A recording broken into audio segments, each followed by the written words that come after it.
लगे तू हमारा आवे, मुँह में न हाथ चबावे, लगे तू हमारा आवे, देखिए के तोरा सबे बनल जाई छौंदा हे गे, देखिए के तोरा सबे बनल जाई छौंदा।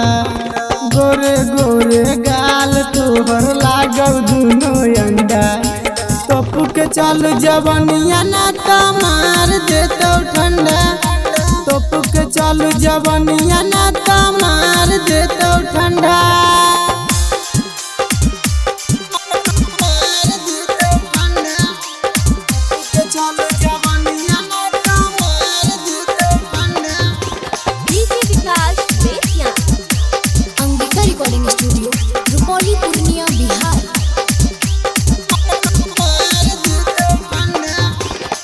छोटे छोटे कपड़ा में जवनिया झलकाबै छी, छौरा के छोर बुढ़बो के मन पगलाबै छी।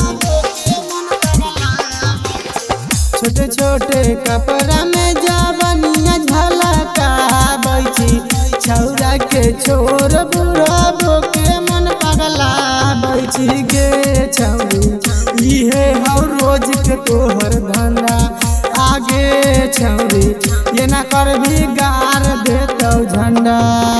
गोरे गोरे गाल तोहर लागल दुनो अंडा, गोरे गोरे गाल तोहर लागल दुनो अंडा, तोप के चल जवनिया ना त मार देतौ ठंडा, तोप के चल जवनिया ना त मार देतौ ठंडा।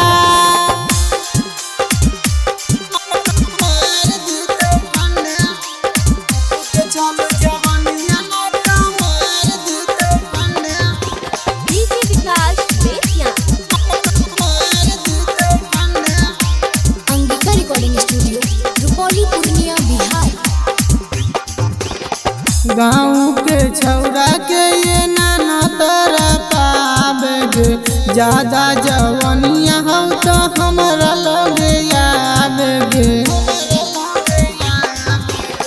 गाँव के छौरा के ये नाना तोरा पावे गे, ज्यादा जवनिया हो तो हमरा लगे आवे गे।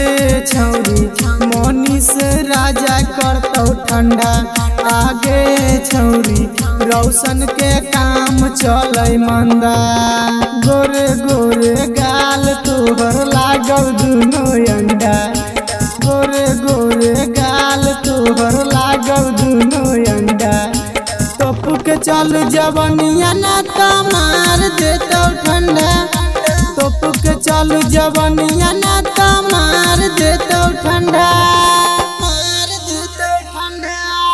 Angika recording studio, Rupauli, Purnia, Bihar.